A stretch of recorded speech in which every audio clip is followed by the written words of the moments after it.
Hey, salut tout le monde!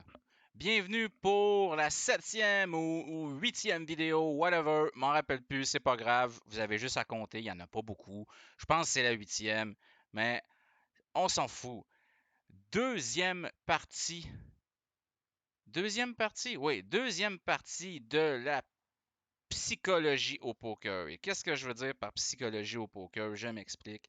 La psycho au poker, c'est la game mentale euh, pendant la partie, mais aussi tout ce qui va se trouver en dehors de la game, OK? Que ce soit des choses que j'ai remarquées ou tout simplement des choses que c'est vraiment le.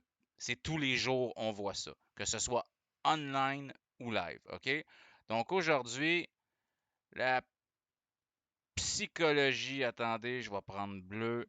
La psycho poker. Oh yeah. Hey, la psycho poker. Et voilà. Hein? Que de talent. Ah, ah. Oh yeah. Hein? Que c'est beau. Donc, la psychologie au poker. Donc, on va commencer en revenant sur la dernière vidéo. Je parlais du tilt. OK? Le tilt, ça va être un phénomène que vous allez voir et surtout subir à de nombreuses reprises. Si vous n'êtes pas capable de vous en débarrasser ou de le contrôler, vous ne serez jamais un joueur de poker gagnant. Pourquoi? Parce que au final, vous allez tellement spew de l'argent, donc vous allez tellement juste garrocher votre argent en bon québécois par les fenêtres quand vous allez tomber en tilt, que au final, ça va devenir impossible pour vous de gagner au poker. OK? Je vais vous donner un exemple. Ce que j'avais dit dans la première vidéo, c'est qu'il y avait une genre de bouffée de chaleur qui s'accaparait de moi, puis tout ça, mais ça peut aussi le faire dans des pots gagnants.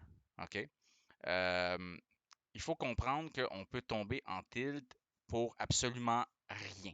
Exemple, quand je me rendais pour jouer en live, OK? Je m'en vais au casino, puis ça me tente pas vraiment d'y aller. Mais je ne sais pas pourquoi, ça me tente pas. OK? Pas aujourd'hui, j'ai pas le goût. Pas que ça fait très longtemps que je joue, ça fait pas 3 semaines que j'y vais à tous les jours, mais ça me tente pas. Pourtant, le trajet en auto est excellent, je me mène de la bonne musique, on a une belle température, blablabla. J'arrive au casino, puis ça me tente pas d'être là. Ben à ce moment-là, là, ça donne à rien de jouer. Parce que ça va activer ce fameux tilt. OK? Pourquoi? Ben, parce que déjà là, ça vous tente pas. Donc, vous allez,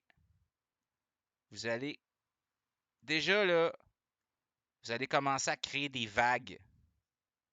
Ces vagues-là, c'est les vagues du tilt. Puis à un moment donné, la tempête va être pognée dans votre cerveau.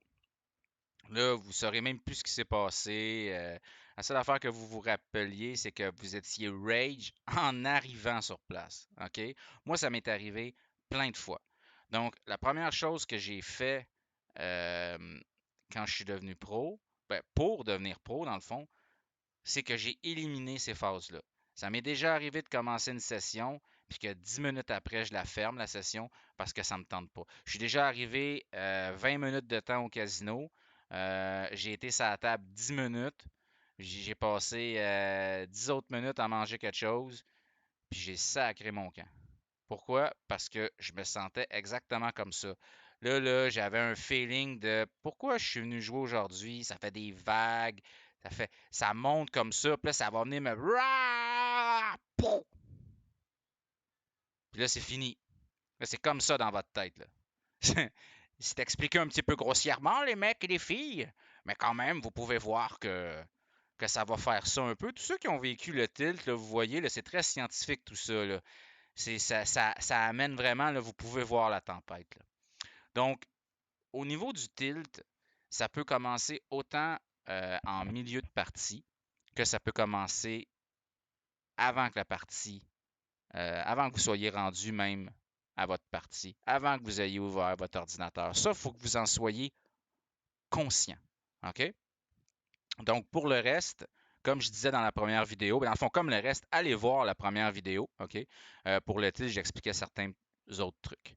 Maintenant, on va parler un sujet sombre. OK? Un sujet très sombre. Le côté sombre du poker. Je suis capable de maîtriser, vous pensez? Wow, un vrai professionnel. Et si bol. Mon B, on dirait qu'il revient d'une brosse. Wow! Avez-vous vu un beau B comme ça? À la limite, il s'est fait. Mon B a perdu du poids, là. Perdu du poids, puis il en a pris dans le cou, là, je sais pas, là. Côté sombre du poker.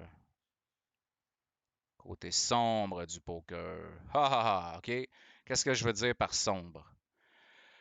Euh, Malheureusement, une majorité de gens sont perdants. OK? Donc, 90%, 90% des joueurs sont perdants. OK? Et ça a été moi pendant de nombreuses années. Pourquoi? Parce que je refusais de reconnaître mes faiblesses. Je refusais de savoir qu'est-ce qui clochait dans ma game. OK? 90% des joueurs sont perdants. Pas juste nécessairement parce qu'ils ne maîtrisent pas la technique au poker. Non, il y en a qui maîtrisent très bien le jeu au poker. Il y en a qui sont incroyablement forts. Mais psychologiquement parlant, que ce soit en dehors de la table ou sur la table, n'ont tout simplement pas soit les habitudes, soit en ce moment, ils ne maîtrisent pas les qualités qu'il faut avoir. La première qualité, c'est qu'il faut être honnête envers soi-même. L'êtes-vous? Côté poker, OK? Deuxièmement, est-ce que vous connaissez exactement votre place, votre niveau? Est-ce que vous savez ce que vous maîtrisez? Est-ce que vous savez ce que vous ne maîtrisez pas? Normalement, quand on ne maîtrise pas quelque chose, on n'est pas très, très au courant, à moins d'être un joueur très appliqué, très consciencieux. Si c'est votre cas, tant mieux. Mais quand je parle de tilt, quand je parle de joueurs perdants, ça inclut aussi des joueurs réguliers qui sont là depuis des années, puis que pour eux autres, c'est juste un passe-temps. Ce que vous voulez faire, c'est vous voulez tomber dans le 10%. Donc, mon premier conseil, c'est soyez honnête avec vous-même. Mon deuxième conseil, c'est essayez donc de savoir quel niveau vous êtes. Je vous donne un exemple. Êtes-vous le genre de joueur qui joue seulement la force de sa main? Est-ce que vous pensez à la main de votre adversaire? Est-ce que vous pensez euh, à ce que votre adversaire peut penser que vous avez? Pensez-vous ça? Est-ce que vous réfléchissez au fait que votre adversaire peut se dire que vous avez telle main ou telle main? Donc, si vous êtes juste en train de regarder vos cartes et de jouer votre jeu, vous êtes au niveau 1. OK? Si vous pensez à ce que votre adversaire a, vous êtes au niveau 2. Le niveau 3, c'est vous pensez que votre adversaire... Non, vous dites que votre adversaire réfléchis sur qu'est-ce que je peux avoir. Donc ça, c'est le troisième niveau. OK? Et il y en a encore au moins deux à trois autres niveaux. On va se concentrer sur ces trois niveaux-là. OK? Il y a aussi un facteur très sombre, et là, je l'aborde en une minute, même pas, parce que je ne veux pas m'éterniser là-dessus. Je ne veux pas non plus blesser personne ou viser personne. Donc, je veux juste parler de ma réalité que j'ai vue en live et online. OK? Les gens jouent au poker souvent pour se désennuyer, comme passe-temps, pour le plaisir, blablabla. OK? Mais certainement pas pour en vivre, certainement pas pour en retirer un gain. La majorité, quand je dis la majorité, c'est environ 8 à 9 personnes sur 10. C'est comme ça. OK? Les gens jouent au poker pour jouer au poker. Qu'est-ce qu'ils en ont à foutre d'apprendre le poker? Juste d'apprendre le poker et de vous questionner sur vous-même, vous allez avoir au moins, on va dire, 3 pas d'avance. Ouais, c'est un 3 ça. 3 pas d'avance sur tout le monde. OK?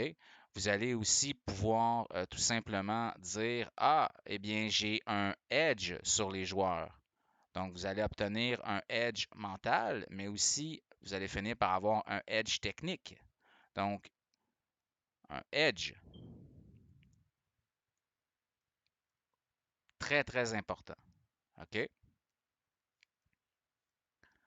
Moi, la seule raison pourquoi je suis joueur professionnel de poker, c'est que la limite à laquelle je joue, c'est la limite à laquelle j'ai le plus gros edge possible versus mes adversaires.